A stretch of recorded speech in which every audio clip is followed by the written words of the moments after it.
I'm Ted Seides, and this is Capital Allocators. This show is an open exploration of the people and process behind capital allocation. Through conversations with leaders in the money game, we learn how these holders of the keys to the kingdom allocate their time and their capital. You can keep up to date by visiting capitalallocatospodcast.com. My guest on today's show is Jordi Visser, the President and Chief Investment Officer of $1.7 billion Weiss Multi-Strategy Advisers, an asset management firm with a 40-year history of focusing on innovative investment processes and cutting-edge thought leadership. Our conversation covers Jordi's decade of learning at Morgan Stanley and then turns to a deep dive on all aspects of Weiss's equity market neutral multi-manager process, including the importance of data visualization to risk management, behavioral alpha, improving portfolio manager performance, blending macro insights with a multi-manager team, factor-based replication, hiring managers, ranking managers, and knowing when to move on. We then discuss issues with the use of analytics outside of public equities, the pending problem caused by high corporate leverage, opportunities in biotech and healthcare, the future of the hedge fund industry, and positioning an asset manager for the future. Jordi leads a rigorous approach to identifying, assessing, and improving an internal multi-manager team using data analytics. The transparency and tools he employs are a few steps ahead of where most allocators find themselves today, and as such, his insights can shine a light on the path where all allocators can develop going forward. Today's show is sponsored by Canoe Intelligence. Over the last 2 weeks, you've heard me praise Canoe, so I'll keep this short and sweet. Canoe's software allows you to read, process, and extract data from emails and PDFs you get from your managers and send them directly to your portfolio reporting system with no errors and in next to no time. Visit canoeintelligence.com to learn more and mention I sent you for a special offer. Please enjoy my conversation with Jordi Visser. Jordi, thanks so much for joining me. No problem, Ted. Happy to do it. I love starting at the beginning, and so why don't you take us back to school? I grew up in a town which at the time was a very blue-collar town. My father is still today and was a construction worker. So I grew up in a blue-collar household. My mother had me when she was 19, so she was a stay-at-home mom. And needless to say, my father, who was a construction worker who didn't graduate high school, had a very entrepreneurial way of construction. He invented all his own equipment. So he's definitely non-consensus and contrarian in the way he approaches things.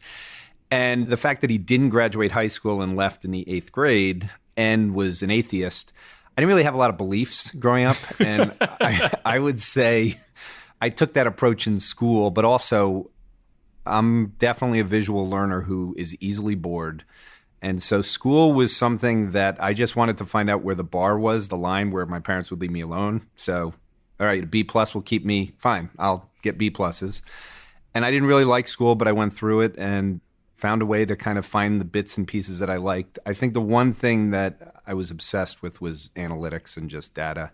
I think I got my first computer as a junior in high school, which was a little Commodore computer, which was just connected to the TV. Commodore 64. Exactly.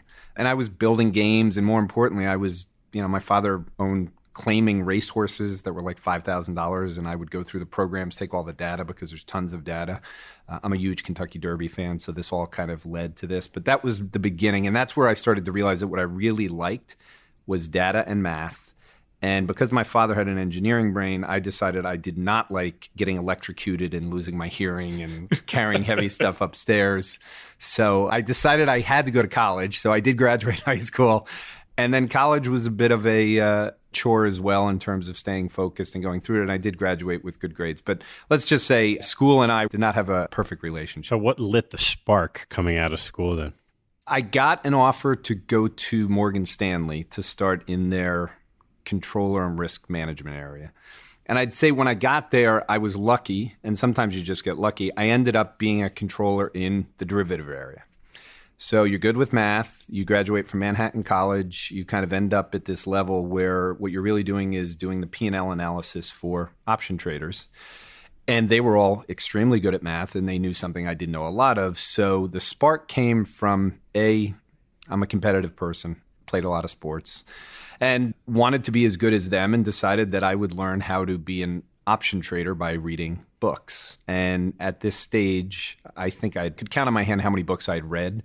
I really did not finish books. I couldn't keep the attention span for it, but I did read a lot of books on option trading, and it led to some good things at Morgan Stanley. So what was your path there? You started in controller, reading some options books on the side, like most controllers do.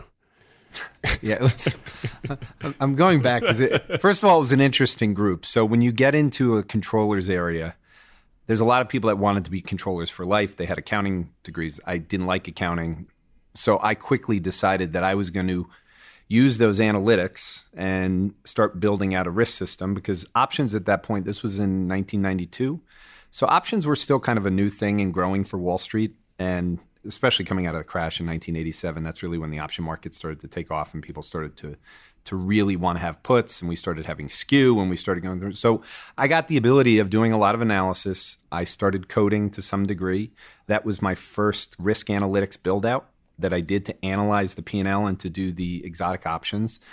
And a couple people on the trading floor took a liking to me, and like most people that I think have moved up the ladder at those organizations, the politics is a big part. So if you kind of get a mentor that takes a hold of you, and I remember that there was a person specifically, Dave Newbert, who was doing emerging markets, had been brought into the firm. He had spent a lot of time with me trying to understand how I did the analysis on the P&L form. And he just said, you should be up here trading. And he eventually brought me up.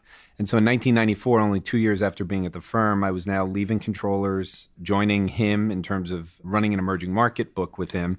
And he was going to be moving down to Brazil and gave me the Mexico book for the firm. So I was trading equity derivatives, a Mexico book, starting in October of 1994. And then 2 months later, we had the devaluation.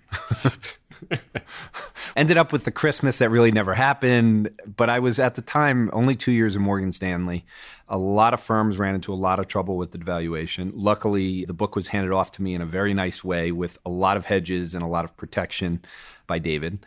And that kept me in a place where I wasn't fired. Secondly, where I got to learn a lot through the process of what to do.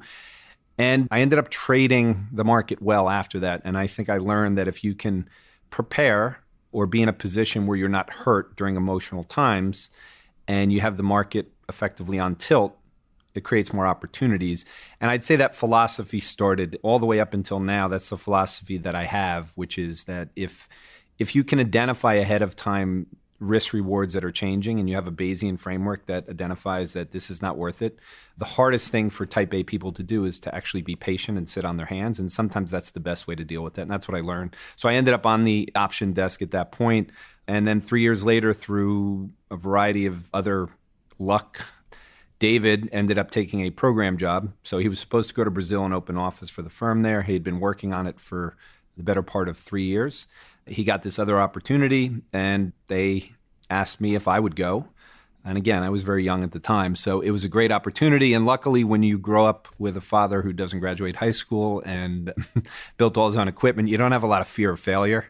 So I accepted and went down to Brazil and was there in 97, 98, which was during the emerging market crisis. And because of my Mexico experience, we did very well there. And then I came back and finished up my Morgan Stanley career, basically running some of the index derivative business, specifically the S&P book, which was the largest option book at the firm, and then took over the exchange-traded fund.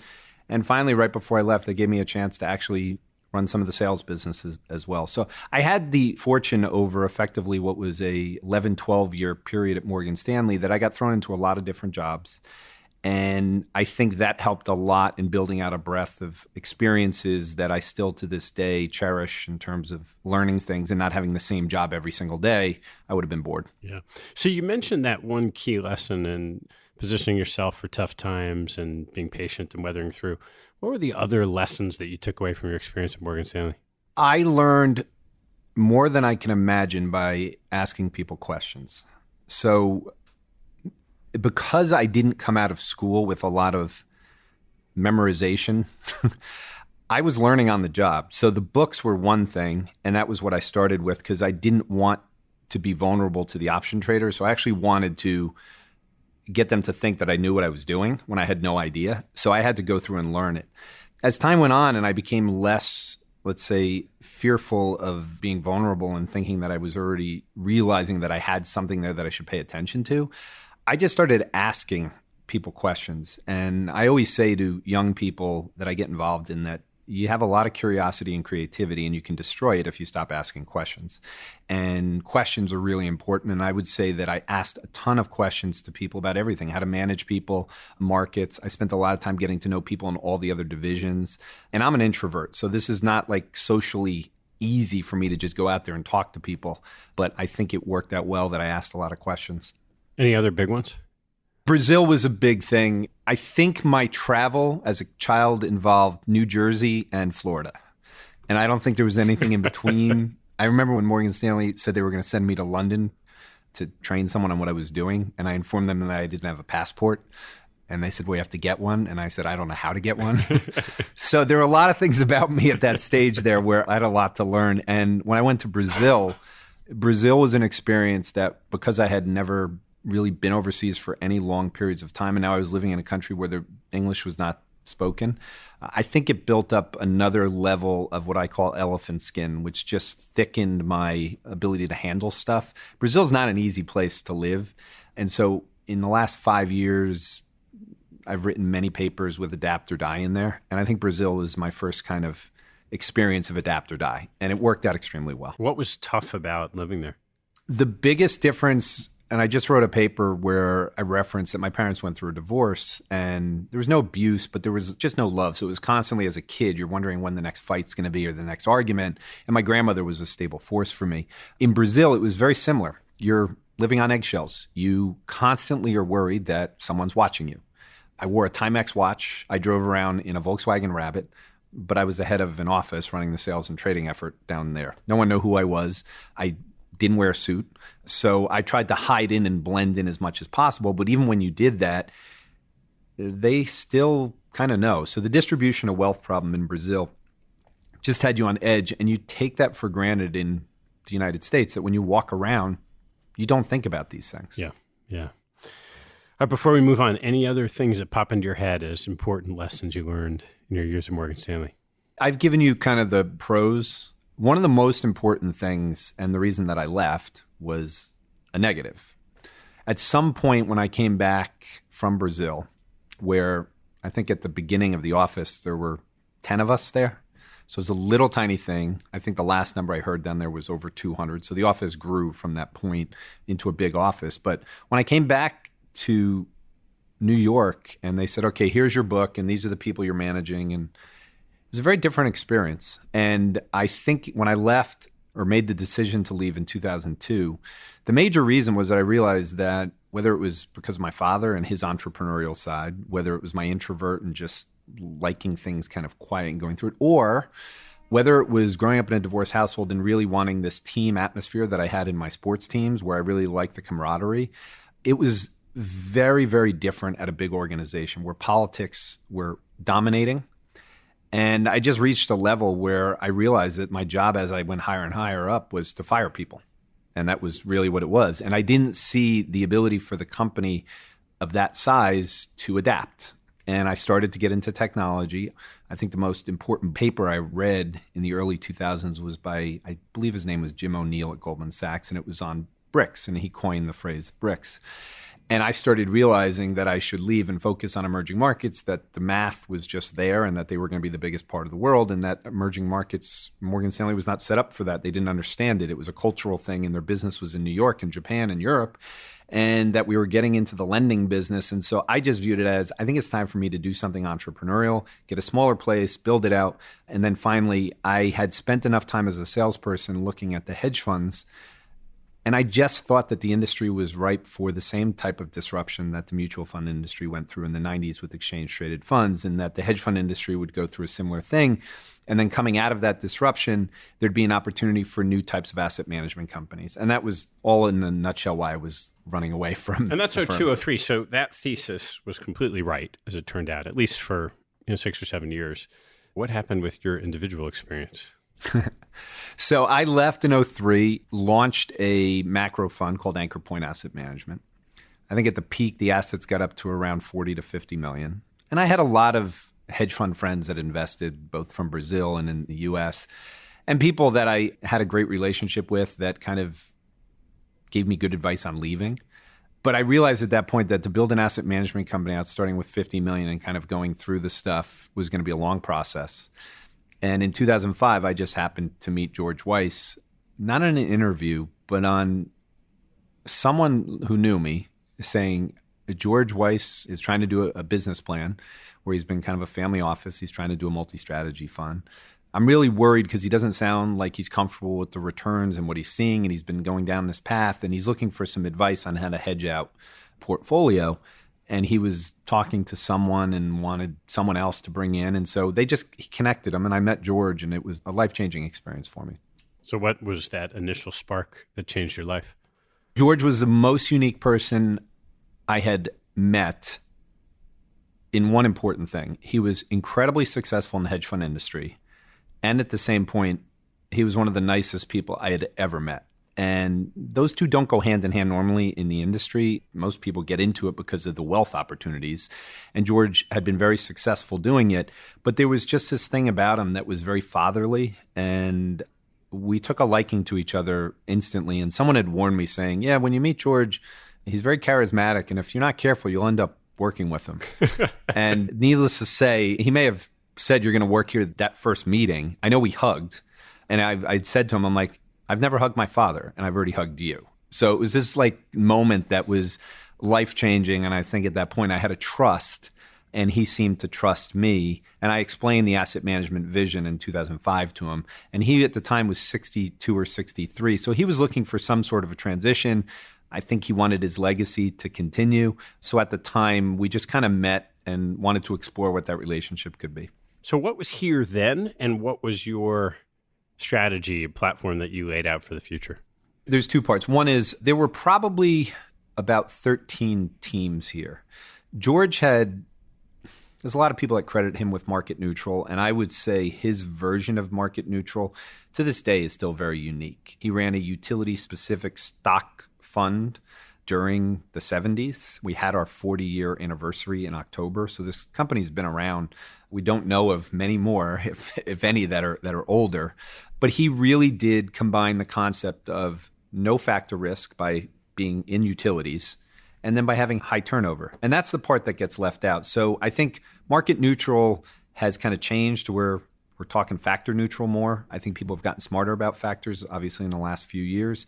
But George also added the element of turnover, which was really important. And as time went on, and I'm sure we'll talk about this eventually, I was fascinated by the whole thought process of George of why the turnover was the key thing to his success. He chose something where he basically was running kind of like a market-making business, and the banks were using him for liquidity purposes. So he was a liquidity provider, high turnover, market neutral, made it unique. So he had trained a total of 5 teams that are still here today. And that was during the late 80s and early 90s. And then he also brought on 7 or 8 other teams by the time I got here. So the multi-strat was now about 13 teams, and it hadn't been launched yet. It was just running his capital. And so when I joined, the goal was, number one, I still wanted to manage a macro portfolio. So I brought my team here.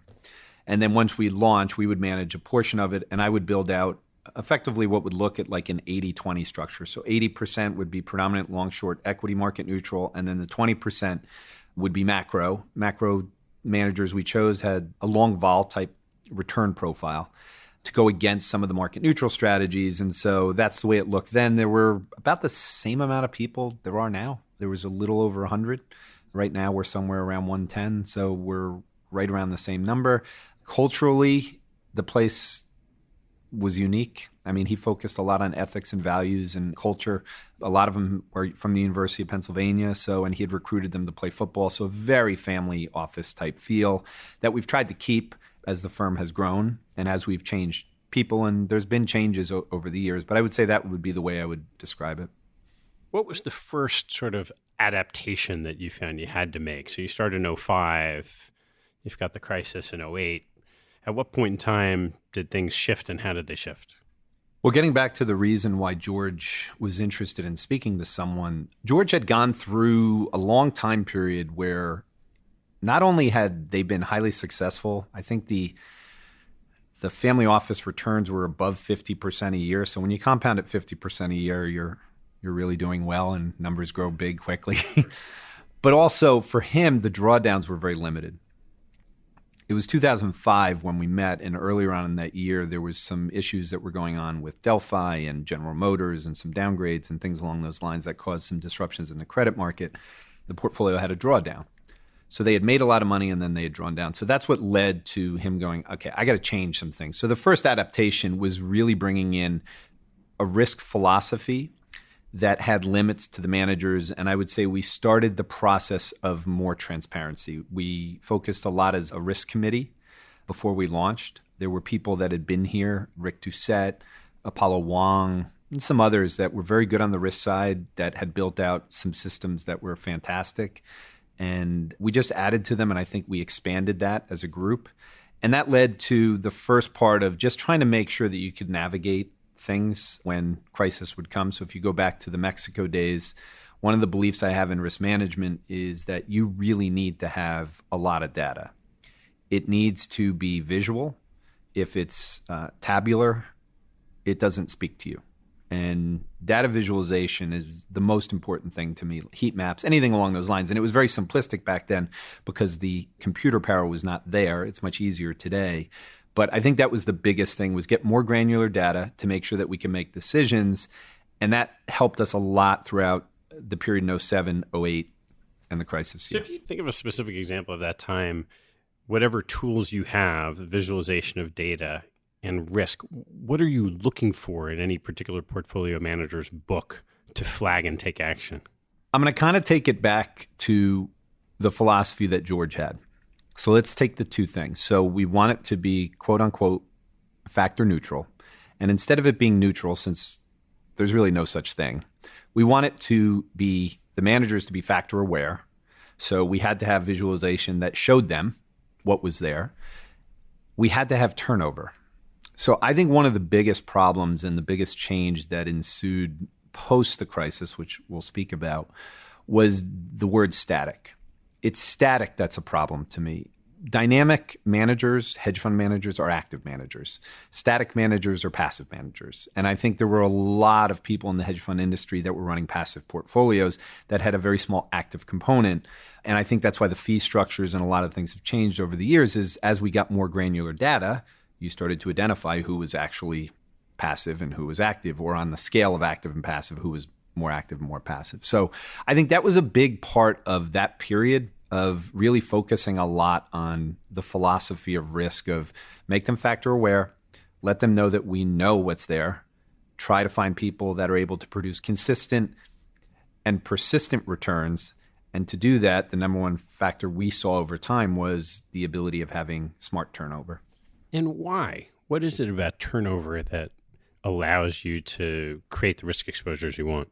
I think 2007, 2008 was a year that people still have not put enough care in thinking about why this really disrupted the hedge fund industry. So if you look at hedge fund returns back to August of 2007, which was when the quant unwind occurred, if you look at the overall returns of hedge funds and you just look at any measure, there's barely any returns, if any.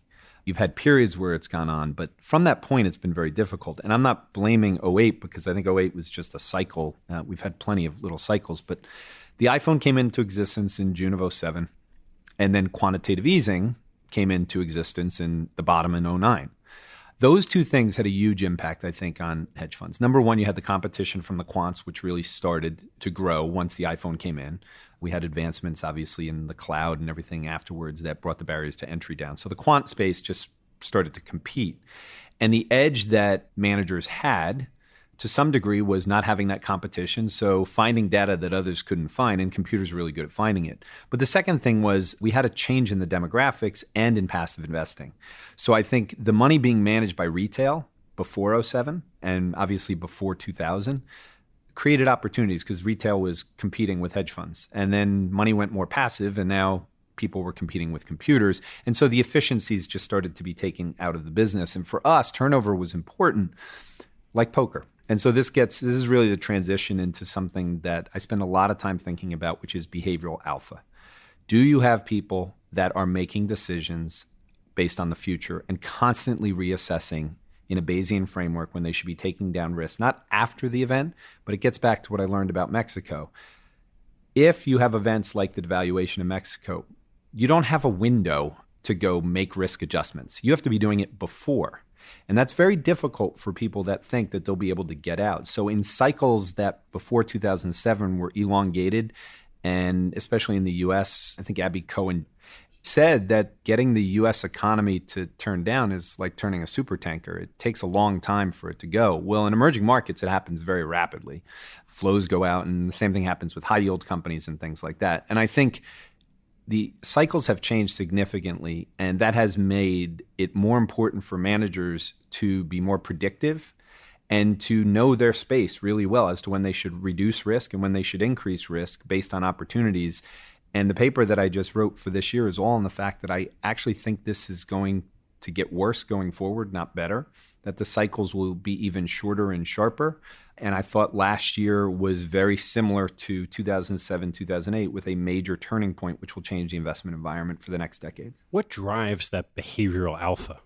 Again, this gets back to the point of cognitive biases and kind of highlighting to people what they do. So if you have a fear of missing out and you're part of the FOMO and you're going to put positions on because it's working and you're going with it and you assume you're going to be able to get out. We've had a massive movement and momentum in investing definitely over the last 5 years. I think it was always there. I think it just paid off for most people.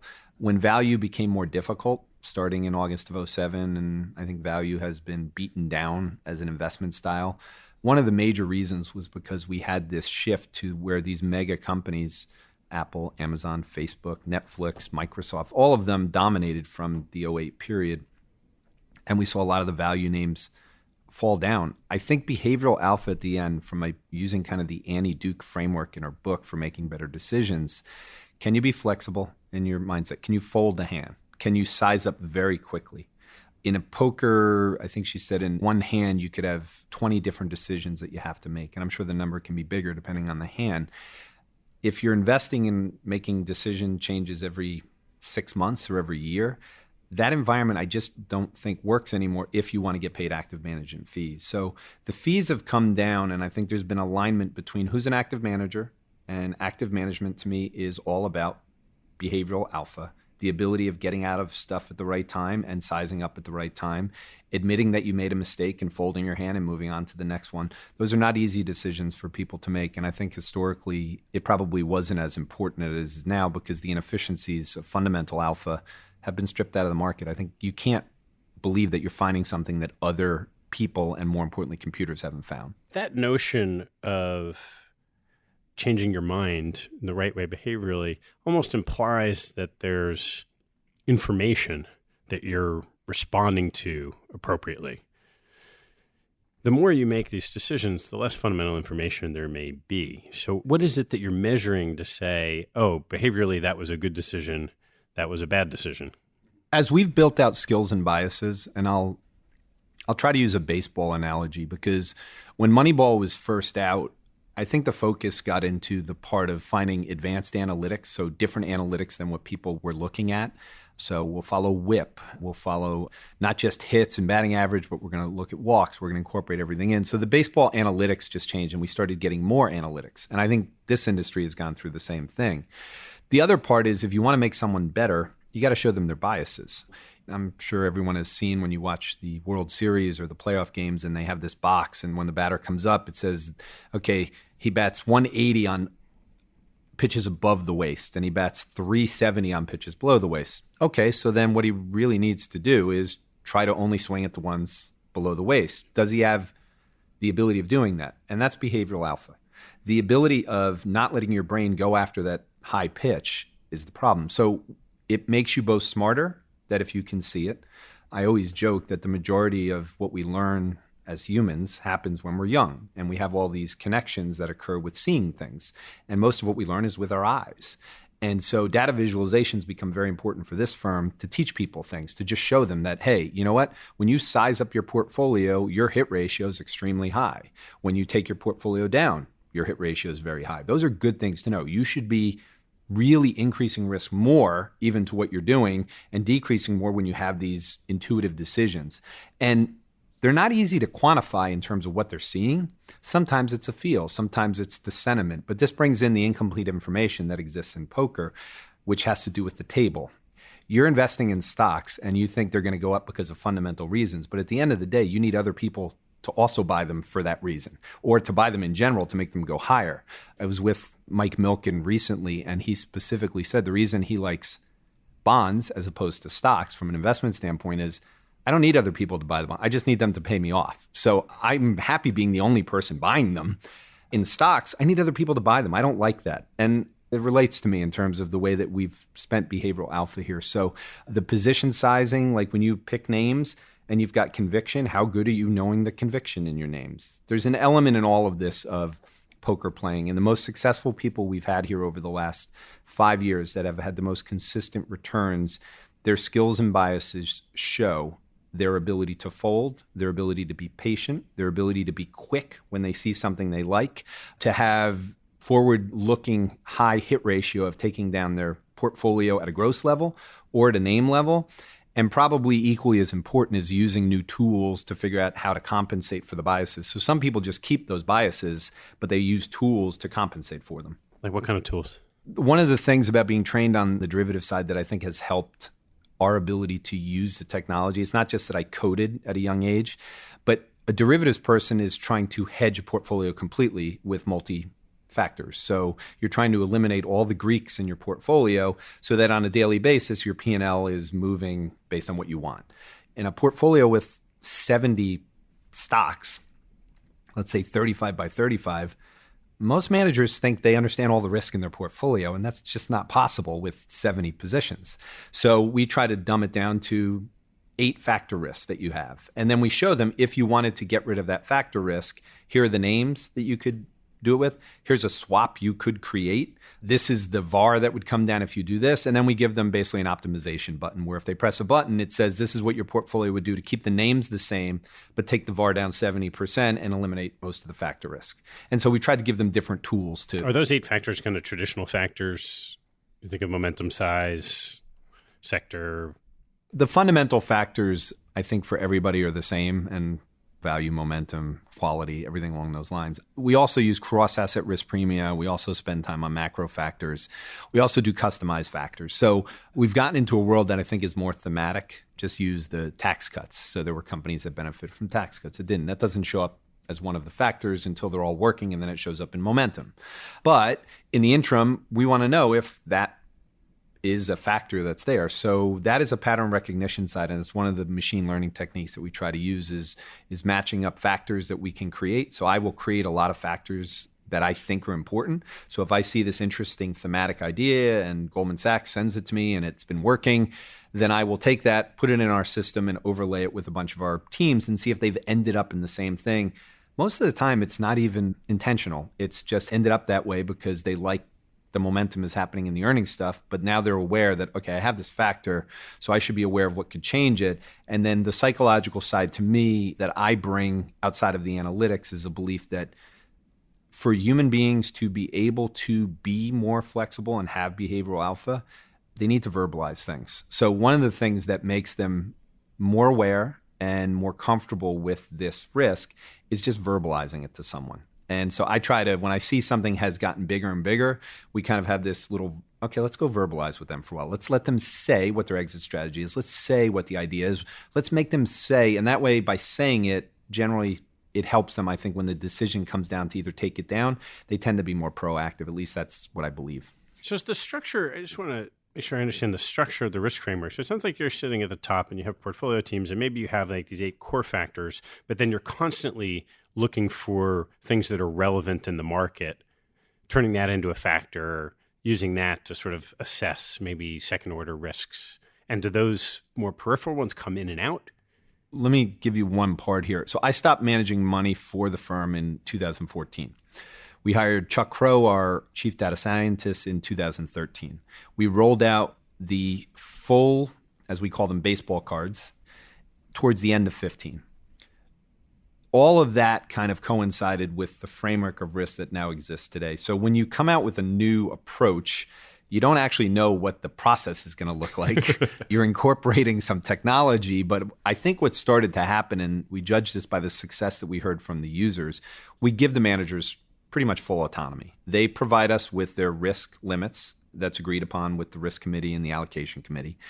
They can stay within them and do what they want. We don't tell them what to do. We don't take their portfolio down. They have free autonomy to kind of move around the way they want. But here's the relationship. They know that we know what's in their portfolio. One of the things in this industry, which is still a problem today, which I think is going to be a major part of the next few years, the fees came under attack probably after 2016. It was a bad year, and I think that was the year that people really started to focus on them. Fees are not the only issue. Obviously, you do have funds that are more passive than active, so their fees should go down. But really, the problem is you're making decisions on something very opaque and you don't know what you're getting involved in. So transparency is really important. And the joke I always make is I don't like stories, and I really don't. Everybody here is very educated. And if I ask someone why they made or lost money, they tell me a story. And I don't like stories. So we have the data now. And the data tells me the story, and then we go in and we ask them why they took this risk. There's no stories anymore. There's just not. And so it's very integrated to where the data scientists and myself spend a lot of time looking at the portfolios. And I'll just give you an idea. There was a team yesterday that had a 2 standard deviation move in their P&L during the day. Now, it ended up normalizing back to where it was only probably about a 1.25 standard deviation. And for the week, they're flat. Now, if you're an outside investor, you don't have any data on that. I got to see and I said, why is there a 2 standard deviation move? What happened? So I'll go look at the factor risk. Doesn't show much factor risk. It wasn't idiosyncratic risk. So I started playing around with what customizable factors were going on. I looked at them. I looked at the pattern of their portfolio, if they had it on the last 3 months. And it was something that was more similar to what was happening with a combination of quality and growth. And so my thought process then is to go talk to the manager a little bit and just get a sense as to what their portfolio represents, how they felt today when they were down this much. We have a lot more information. And by getting kind of a verbal connection with them at that point, it's much easier for us to make better decisions on the managers. And I just think that the outside world is going to have to get more transparent to feel comfortable with the fees they're paying so that they can make better decisions on who's there. One thing I should say, because when I talk about this stuff, every manager here, we want to basically do the same thing. So we're looking for them to basically be able to make money on a rolling 10-day basis over 60% of the time, on a rolling 5-day basis over about 55% of the time. We want them to be able to make money most years, running market neutral with high turnover, with a Sharpe ratio that fits somewhere around 1. Now, that's a lot of demands. It's not easy to find, but I do think if you're trained in that way, you can do it. And that way, we're looking for people that when we have this portfolio, none of them are correlated to any one factor for very long. And that way, if they're all not correlated to any one factor, then when you put them in a diverse portfolio, the correlation of the overall portfolio to any factor is even lower.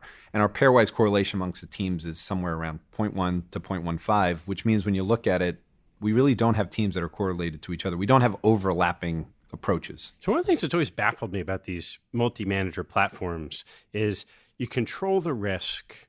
You have objectives for risk return, Sharpe ratios, whatever the case may be. And it all makes sense from a risk perspective. But how does the individual PM make money? Let's assume because we're running a neutral portfolio, let's just use market neutral. Let's assume everyone is dollar neutral each day.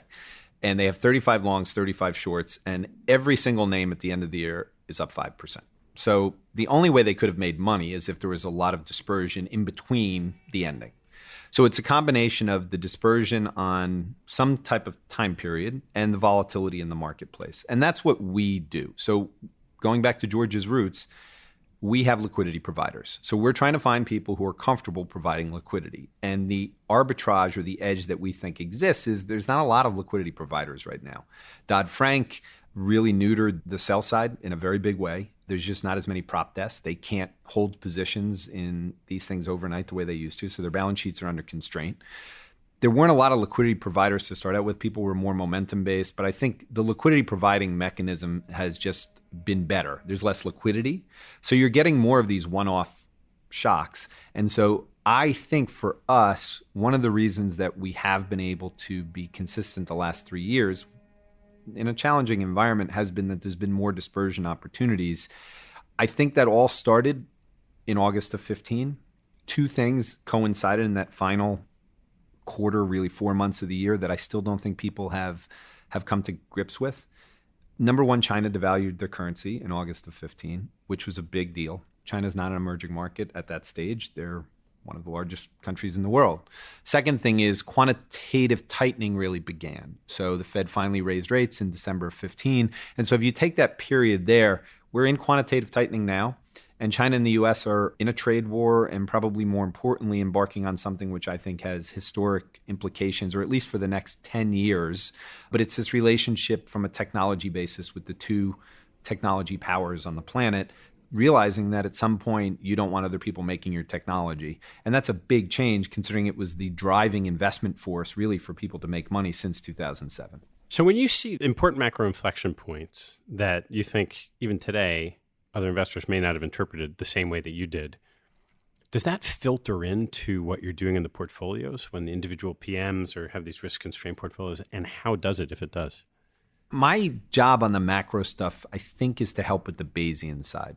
So I'm trying to be like at a poker table, walking around the poker table and helping the individual players, not by telling them what's in everyone's hands, but by highlighting, you've got this on there. They just bet this way over there. You sure this is a good risk reward at this point? So I'm not telling them what to do, but just to give you an idea, last year, size was a volatile factor. So initially, we saw small cap outperform large cap right around April when the tariffs started to go into place. Made sense. Okay, tariffs are going into place. Multinational companies, large cap companies will be more affected. Domestic companies will be okay. The US economy is fine. Global economy is bad. Then all of a sudden, we started worrying about growth. And around June, July, you started to see the large cap. Oh, we got to go buy large cap because the balance sheets are better. I'm worried about GE. I'm worried about all this stuff. Whether I'm right or wrong, I'm generally, like I mentioned at the beginning with my father, I've been trained to try and find things that are high reward, low risk scenarios. So if I think those things, what I end up doing is we have a meeting every morning for 15 minutes. So I follow the 15 minutes is a good amount of time to keep people's attention. And we sit down and I use visuals. So I go through a Bloomberg presentation every day. I try to highlight the things that have changed recently and why I think these things may impact the risk reward. And so by doing that, that's kind of the way that I serve a purpose here at this point. Yeah. I want to circle back to two things you mentioned. The first was this very granular example, the story you told of the team who had an intraday 2 standard deviation move. So you have this conversation with them. What happens? So what did you find? And did they do anything about it? So part of what you want to find, and this is the collection of data, I want to see their reaction. I want to know if they were in control. They knew exactly what was happening. And basically what that comes down to is how aware were they? How aware were they of the portfolio, and how aware were they of their kind of thought process in terms of their exit strategy and what they were thinking behaviorally?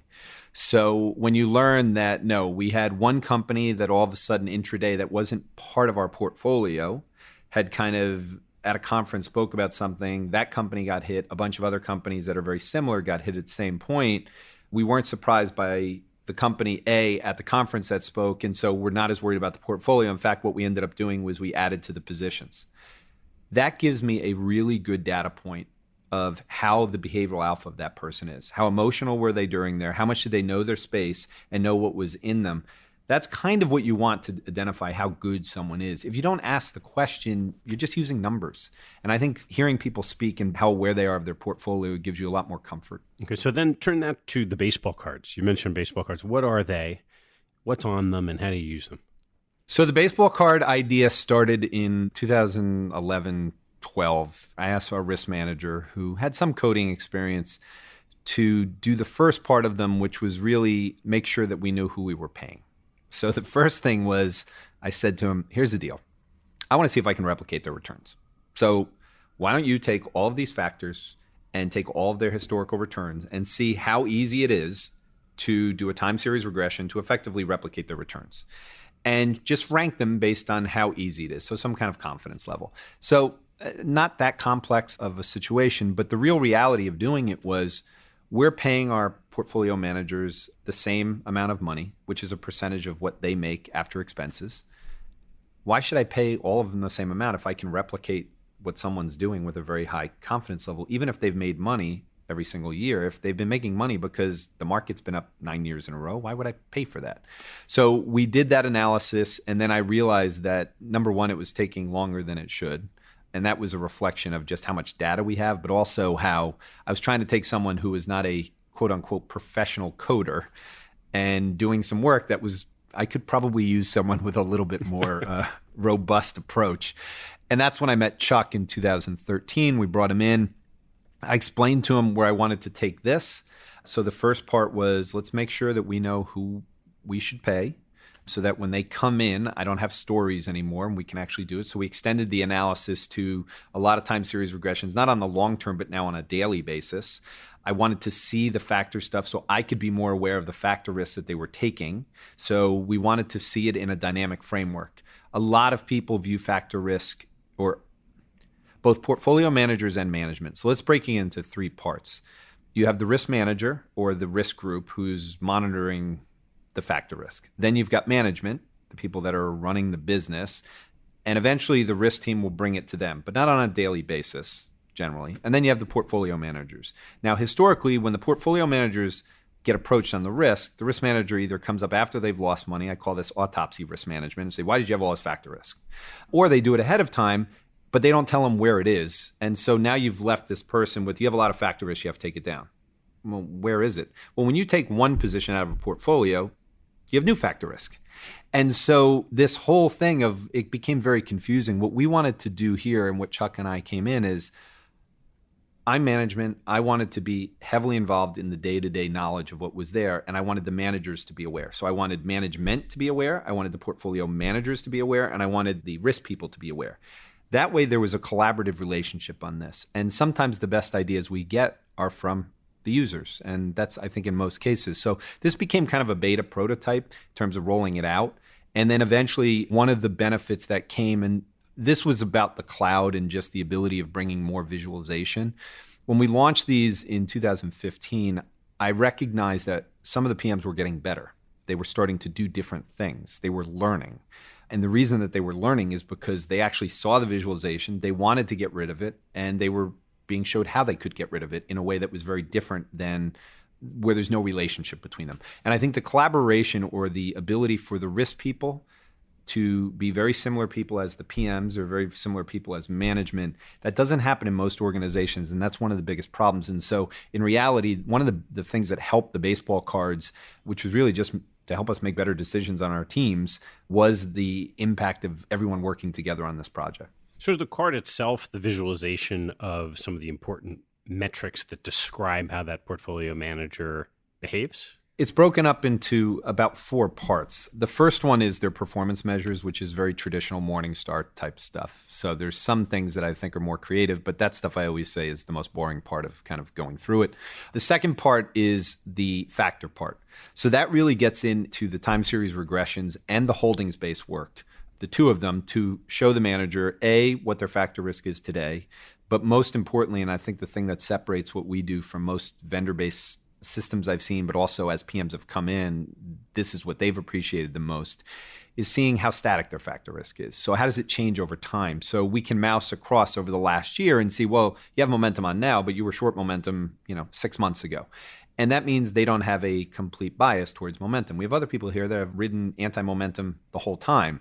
And normally those types of teams wouldn't be here. But the one I'm thinking of, they've been up all 6 years. They've managed money. They run anti-momentum all the time. To give you an idea, their portfolio right now, if they had it on the last 12 months, would be down probably about 20, 25%.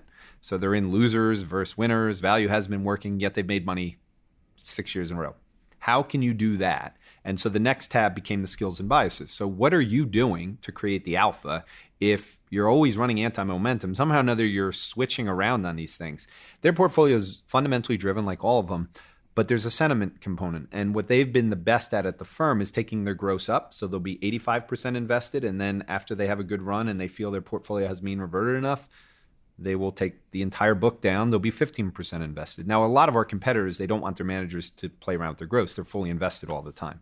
This is an approach that we've taken, which has been differently, and it helps us identify the skills and biases that they have. And then the final part, once you get past the skills and biases, is the turnover. And that's really to get a final gauge on how married they are to the concept of investing. We want to err on the side as a liquidity provider on trading. So we have a visualization called fossils, where we want to see any position that they have in their portfolio that hasn't been meaningfully changed within 10 days. Now, that's a very short time period. Now, it doesn't have to be completely in or out of the position, but meaningfully changed, I think it's about 25%. We just want to know that they've made changes, that they've taken advantage, that if we believe that dispersion volatility are going to increase going forward, which we do, and you have a position, then the current price is $100, and you're believing it's going to go to $130 over the course of the year, and it goes to $115 in 2 days because there's been this massive short covering rally in the space, have you meaningfully adjusted that position and moved to something else? And then if it goes back down to 100, hopefully it goes back up. So that's kind of the 4 tabs that we use on this. You mentioned a couple of the PMs having been here a long time and the importance of collecting all the data so you can interpret this. What is the hiring process of bringing teams in, and then when teams no longer work, having them come out? When the longer someone's here, the better the chance you'll have kind of data that's relevant and they can improve. That's been something that's been difficult, I would say, even over the last 12 months. So over the last 4 months, we've closed a few teams. And I would say if I thought they had more time, they might actually have, they were getting better at what they were doing, but it gets into the point of what's the right amount of time to give someone to kind of adapt or go through it. So there is no right answer on this. And if I ever figure it out, I'd be surprised. I don't believe in this as being science. I believe in it as art, and you're constantly making Bayesian decisions. That being said, I do think you can find people that get better fairly quickly once they get tools. And so the hope on the hiring side, and this is something that I think is evolving for us, and it's the next big push. In fact, so we did the baseball cards for the investment teams and the analysts. We've rolled this out now into the marketing side. So we're now starting to focus on the marketing side for time optimization. So we sit down, we kind of discuss, Chuck and I specifically, George gets involved occasionally, but we sat down with the marketing people and said, what's our goal for marketing right now? And we realized, well, time optimization is the most important thing. Are we wasting time trying to go out and tell people about our story that are not ready to hear our story, don't care about it? And I think that's the marketing effort, is you want to make sure you're spending time with the right people. And the question is, no one's going to give you the data to say, yeah, this is the right person. So we're entering the age where you have to take qualitative data and turn it into quantitative data. And so I'll just give you a brief thing, and then I'll get into the hiring side because it fits in the same way. The number one thing we want for people on what we do, multi-strats are complex. I think the approach we've taken is unique. We don't use marketing decks anymore. We use WebExes to present, and we show them the baseball cards. How curious are they? Are they asking good questions? Are they engaged? If they're not engaged, the probability of raising money from them is low, and maybe they're just not ready for us, and we'll ask other questions. But are we talking to the risk taker? How long is their process? Where should they be in the queue for us, and what time should we be taking? That's been a big part. We decided that travel is important to shake people's hands, but you get a lot more done out of the office if you can do these things on a computer than you can traveling, because then we're showing them exactly what's going on. The hiring and firing thought process has just gone. So codifying responses to things to answer really 3 questions for us. The first one is, do we think this person has an edge and can make money, and is it repeatable? So that's the hardest one to get because you don't have enough data on that. You're getting data, and the data might be 2 years, it's monthly, you got 24 data points. So you're going to have more data on this person after they've been here 1 month and they're managing money for you. The other 2 are equally important to us, and these are the ones that we're spending time now codifying. One is the culture. Are they going to fit inside this firm? It's really important for us that the culture of the firm stays the same. We think it's been an edge for us in terms of attracting the best talent, because we really try to find people that are going to be collaborative and work together and are independent thinkers, so we don't have to worry about groupthink or anything like that. They're going to be additive to the process. So the culture is, I would say, a very big part. The other one, which is the most important to me now, and the really one I want to focus on codifying, is how well do they already understand factor risk? How much do they get it? The one thing about this part, and I'm going to go back to my own career, everyone right now who's managing money should understand factor risk. If they dump this off to their risk team, it's a mistake. You have to embrace it, you have to learn it, and you have to understand it. The same way that when I was trying to know how to talk to the option traders, I read book after book after book. That's the curiosity part. And if they haven't spent the time on it, we're going to teach them on our dime. And I'm just not unless they're just an incredible talent that has found ways to make money and they just don't know it. And we think this is going to be additive to them. That's great. But for the most part, I want to see how much they've already figured out how to eliminate factor risk, how important it is. Do they know what the charts look like? Where do they get their data? Who have they met with? Anything along those lines. And what do those numbers look like? I mean, the number of people that could come in as a portfolio management team to interview with you, how many of them sort of get even close to the filters of sort of being aware and being the right fit, and then you think they have the ability to generate alpha? Well, I think to date, the fact that 17 of the 20 were organically brought up here, it has not been a high percentage yet. To be fair to all the people on the outside, I think because we had organic growth, that was probably more than the assets that we had, so we didn't need to bring in people. We've been very selective. I think that process is changing because of the success we've had and just because of a lot of the business plan. We embarked on a very big, as I mentioned at the beginning, a focus as an asset management company rather than a hedge fund. The return stream is the most important part of what we do, but packaging it in other ways has been important. And now I'm meeting a lot more managers. That's why the process is being changed so that we feel we're making better decisions. We do this for the transparency of where the teams fit. So we have a league table which ranks all of the teams here based on 15 different analytical metrics that are pure quantitative. And then there's about 3 or 4 qualitative metrics. And this way, when they come in for their quarterly reviews and we sit down, we show them where they are in the league table. We show them exactly which things they've done poorly at so that they can improve and what they should spend the time on. So there's this transparency between where they are and what's going on. So it's not this, hey, you had to draw down 5%, you're fired. It's really driven by how you guys are handling the whole situation. And as people come in, I think this codifying is going to be equally as important as the way we measure the teams internally. How do you blend this very rigorous analytical approach to ranking your teams and seeing where they are with a culture that you described as much friendlier than most hedge fund organizations? Simple answer that I'm not sure people have appreciated when it comes to analytics. Analytics have a negative connotation and it gets into the big brother's watching. So at most places, they view the risk team as big brother, going in, telling them what to do. They don't know what's happening, and they end up blaming them. I will just tell you as a fact, great performers do not care if you're looking at what they're doing. Meaning, if they're really good at what they're doing, they want the analytics. They want to get better. They're obsessed with being good and having as much data as they can. They're still going to do what they want to do, but you can take the analytics on me whenever you want. I literally just want to get better what I'm doing, and if I don't know it, I think before we started doing this, you and I were talking about the word denial. And I just think that people that think that they know more, that they can't get better at something and don't want the analytics, that's kind of giving you an idea of who shouldn't be here. I didn't mention this, but so if you ask me one thing about portfolio managers over the years, having worked with not only the ones here, but the option traders at Morgan Stanley, the number one thing that I care about when it comes to people getting better around the analytics is accountability and responsibility. If you're blaming the market or you're blaming CEOs or you're blaming your analyst or you're blaming your trader, those are the people that I can just tell you have had the hardest time adapting. They constantly have a blame for someone and they're playing the blame game all the time. And accountability and responsibility combined with analytics makes it a lot easier to kind of go through things because you have the opportunity to get better because you see what happened. And if you take it on your own shoulders and you go through it, it still might be these other people that are not helping the situation.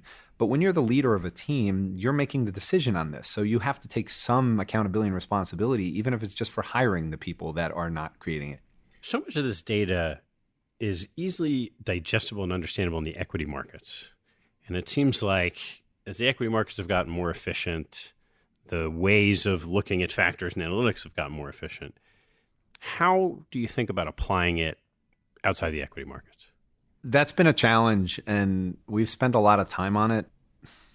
So let's use the credit markets. We do use the analytics for the commodities markets and the FX markets, but it's very limited, and you're not dealing with a lot of different components at the end because the equity market has so many companies and it's so global, you're dealing with thousands and thousands of opportunities for alpha and for measuring data. The problem with commodities and FX, you don't have it. And the problem with credit, which is the place that I thought we'd kind of go down this path, but those views have changed significantly with my belief on what's happening with corporate credit. I just don't think it's ever going to get there because liquidity's dropped off. So the problem is, what does it matter from a factor basis if things aren't even trading?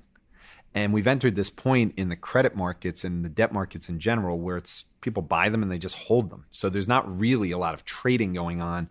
And I think now that the investment grade market in the US, and specifically the lowest grade of investment grade in terms of the triple B area, that is where going forward, the paper I just wrote talked about fallen angels, and I think that's going to be a phrase that people are going to learn more about. But I think the credit markets are going to go through a big change. So I don't think the data analytics is going to end up in the same part for that in terms of what's happened with the equity markets. You can't mention Michael Milken and fallen angels in the same conversation and then not do a little bit of a deeper dive on what you wrote about. So why don't you talk about high yield bonds, junk bonds, and go from there?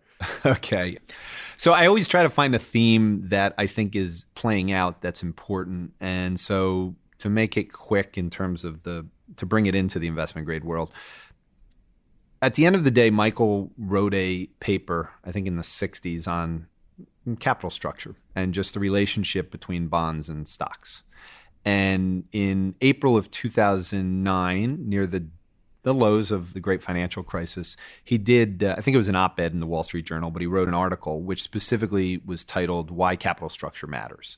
And within that article, he made, as usual, a lot of very, very insightful comments about how you should think about credit and equities when you've had this kind of a fall in both of the securities. So here we are, fast forward. That was in 2009. And we've now had quantitative easing, which kept a lot of companies that may not have made it after the great financial crisis alive. That was one of the intents, was to give people the chance to redo their capital structure. A lot of these companies levered up through buybacks and issuing debt, taking advantage of this. And in the end, my view is they made a bet. And the bet was that not only would their businesses be in a position at some point in the future that they'd be able to pay back the debt, they made a bet without thinking about it that the world wouldn't have a dramatic shift. And when you take long-term debt, you're betting that the history of your company and the history of the way the world works is going to look that way somewhat in the future. And I think when China moved their currency in 2015, when quantitative tightening began, we started seeing yields move higher. The triple B yields have moved up over 100 basis points. So it's become more challenging for them on an interest expense. And a lot of these companies, when you go through it, their revenues just never really picked up. They made a bet on their businesses getting better, which didn't happen. And I think the bet that has cost the most and what I wrote about is I believe we're seeing the unwinding of globalization. Populism is having an impact on that. I think a lot of people have written about it. This is coming from the distribution of wealth problem. It's happening in almost all of the developed countries at this point. And depending on whether you focus on Brexit or what's happening in the United States in terms of the movements on politics, in Italy, in France, you can go through across the globe. This is a rising force, and globalization is under pressure. And if globalization is under pressure and you think about these triple B companies, they're business is based on globalization. They're big, gigantic companies that benefited the most from globalization. At the same time, we've had this change from the Industrial Revolution to the Digital Revolution. So they also made a bet that Amazon wouldn't eat up their business and that Apple, the App Store, wouldn't have an impact on their business. That was a bad bet. It did have an impact.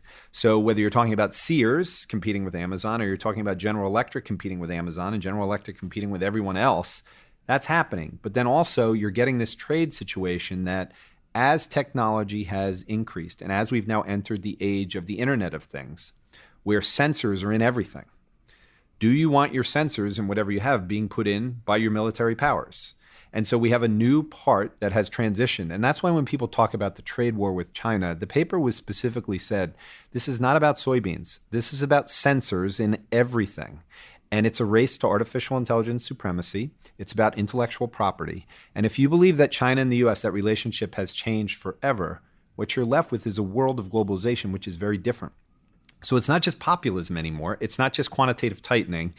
They didn't believe all this stuff would happen, and they thought they'd already be in a better position. So if you go through that Mike Milken article in April of 2009, he talks about the fact that capital structure matters when you're betting on what's going to happen in the future. And I think they've just made a bad bet.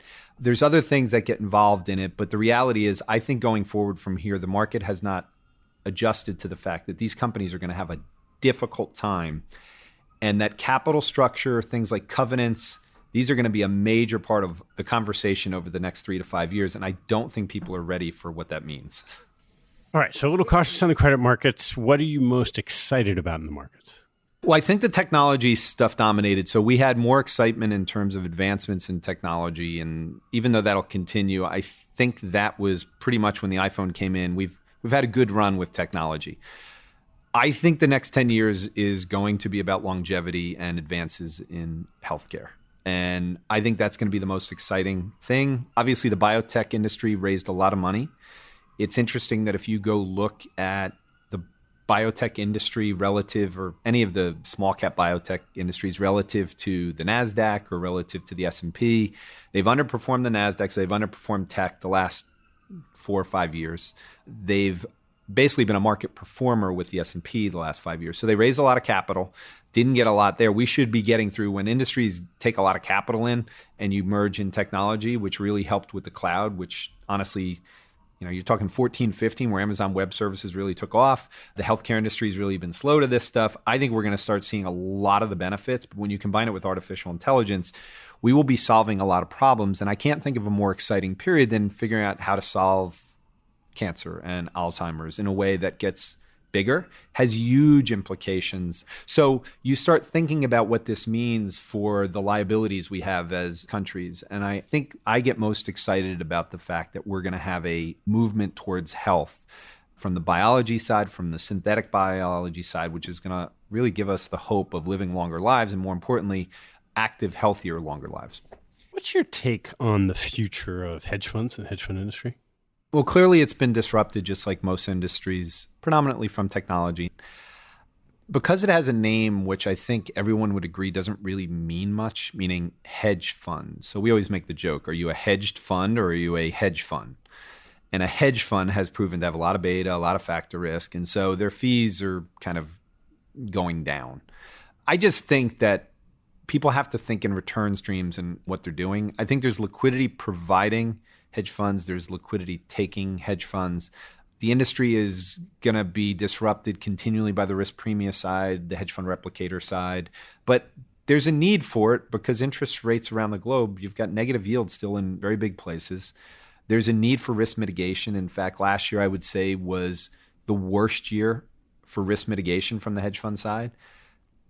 The alternative beta products that people had jumped into did not perform the way most had hoped.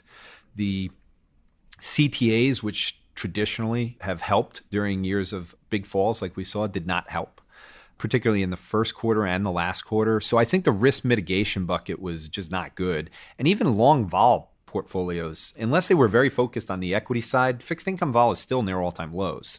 So even though you had kind of volatile years, the risk mitigation bucket was not there. What we've hoped and the approach we've taken is kind of focus on 4 levels. And we started this 5 years ago. Number 1 was to make sure the organization as a whole embraced technology, not just at the investment level, but the risk management, the operations, the marketing, everything along those lines, the hiring and firing.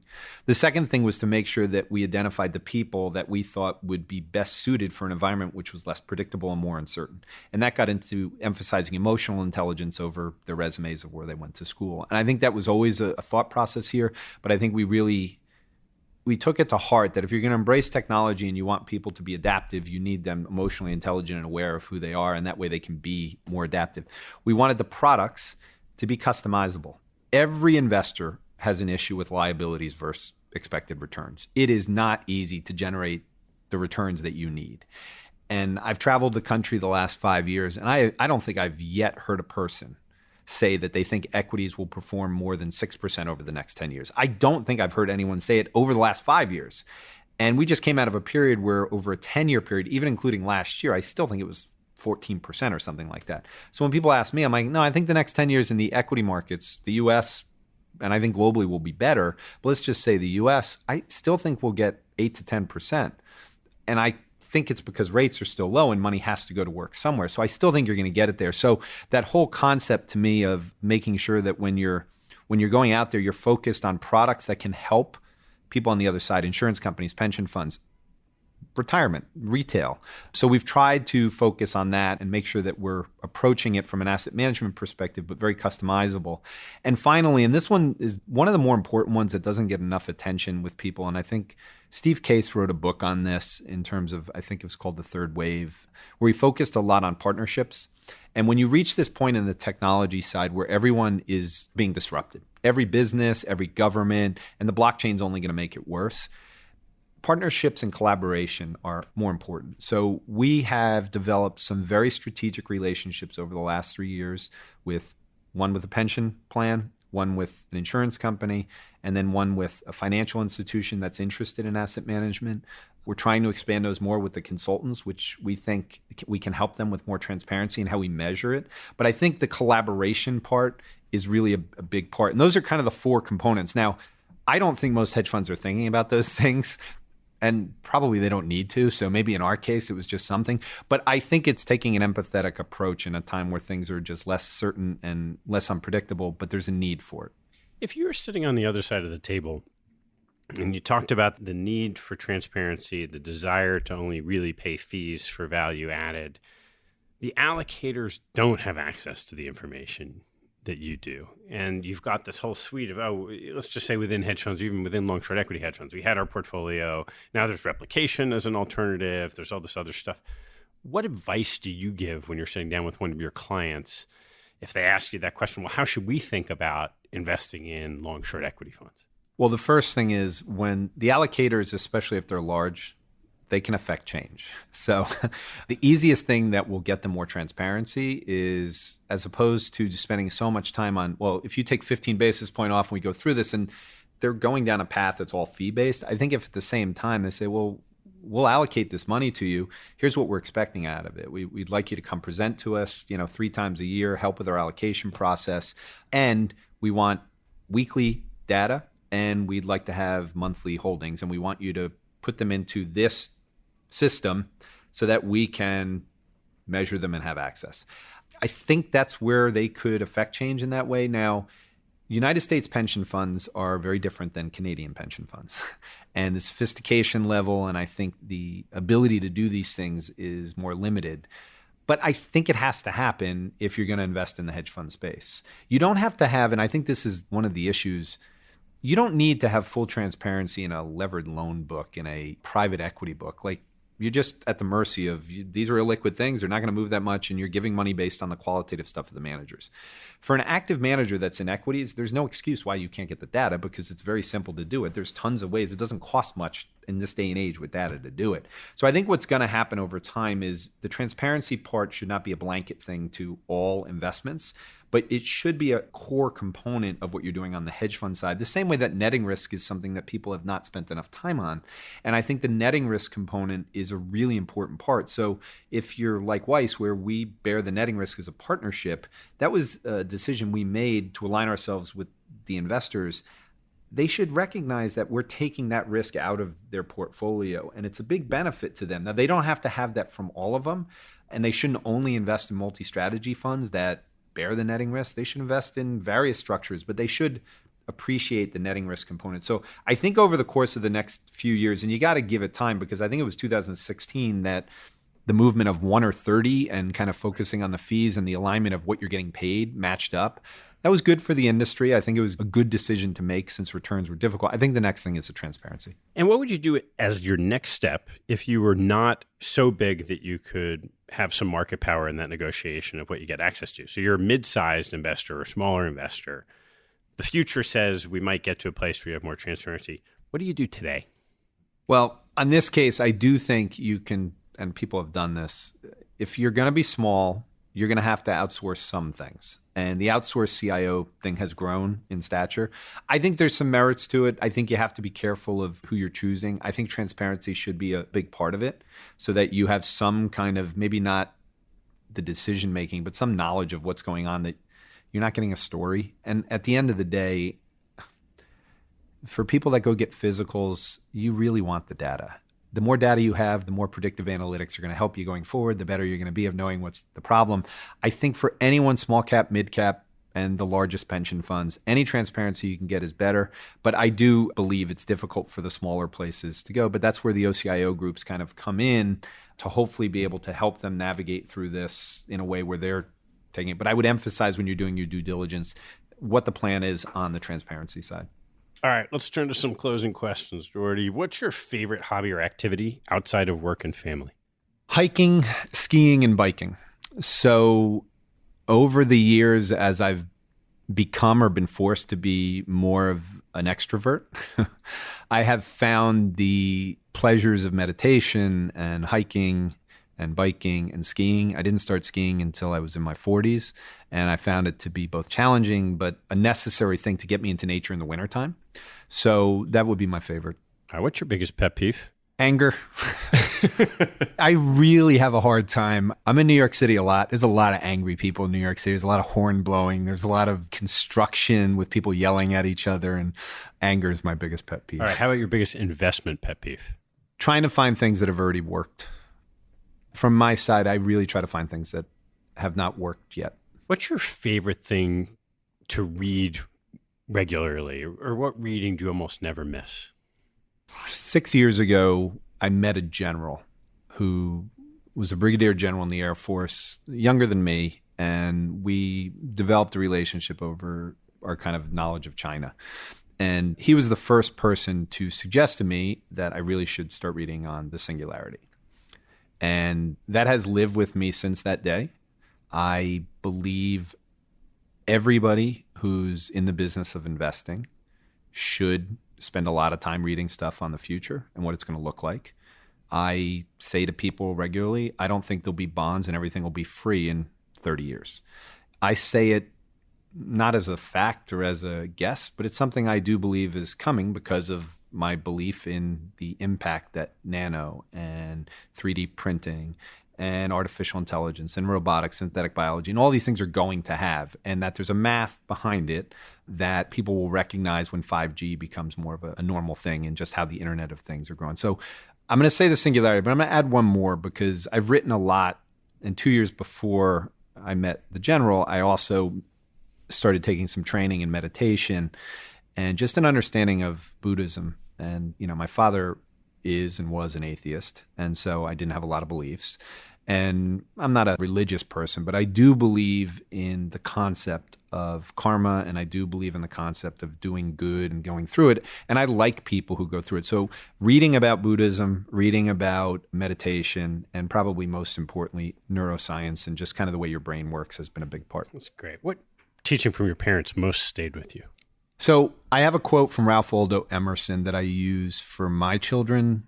And my father, it's kind of what I took from him, which is life is a succession of lessons which must be lived to be understood.